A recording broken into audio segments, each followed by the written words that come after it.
ಅಂತಾರಾಷ್ಟ್ರೀಯ ಯೋಗ ಡೇ. ಗದಗ ಜಿಲ್ಲೆ ಲಕ್ಷ್ಮೇಶ್ವರ BCN ವಿದ್ಯಾಸಂಸ್ಥೆ ಪ್ರೌಢಶಾಲೆ ಬಯಲಿನಲ್ಲಿ ಭಾನುವಾರ ಅಂತಾರಾಷ್ಟ್ರೀಯ ಯೋಗ ಡೇ ಕಾರ್ಯಕ್ರಮವನ್ನು ನಿತ್ಯ ಯೋಗ ಭವನಿರೋಗ ಯೋಗ ತರಬೇತಿ ಕೇಂದ್ರದವರು ಹಮ್ಮಿಕೊಂಡಿದ್ದರು. ಆರಂಭದಲ್ಲಿ ಅಗ್ನಿಹೋತ್ರ ಹೋಮ ನಡೆಸಲಾಯಿತು. ಸೂರ್ಯನನ್ನು ಆರಾಧಿಸುವ ಹೋಮದಲ್ಲಿ ಎಲ್ಲರೂ ಭಾಗವಹಿಸಿದ್ದರು. ನಂತರ ಯೋಗ ಮತ್ತು ಪ್ರಾಣಾಯಾಮ ಕುರಿತು ವೀಣಾ ಹತ್ತಿಕಾಳ, ಶಶಿಕಲಾ ವಡಕಣ್ಣವರ ತರಬೇತಿ ನೀಡಿದರು.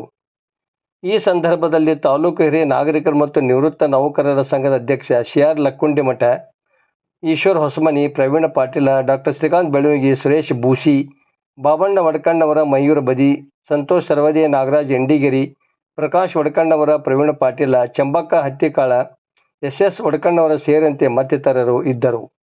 ಕಾರ್ಯಕ್ರಮದ ನಂತರ ಶಾಲಾ ಮಕ್ಕಳಿಗೆ ನೋಟ್ಬುಕ್ ಹಾಗೂ ಪೆನ್ಗಳನ್ನು ವಿತರಿಸಲಾಯಿತು. ವರದಿ ನಾಗರಾಜ್ ಹಣಿಗೆ, ಪ್ರಜಾಧ್ವನಿ, ಲಕ್ಷ್ಮೇಶ್ವರ.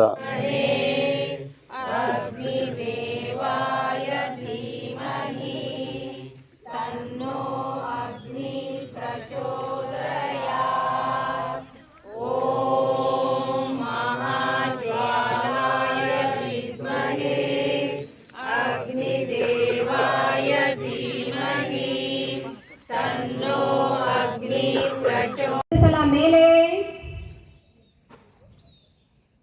ನಿಧಾನವಾಗಿ ಕೆಳಗೆ, ರಿಲ್ಯಾಕ್ಸ್. ಈಗ ನಿಂತಲ್ಲೇ ಜಂಪ್ ಮಾಡ್ರಿ.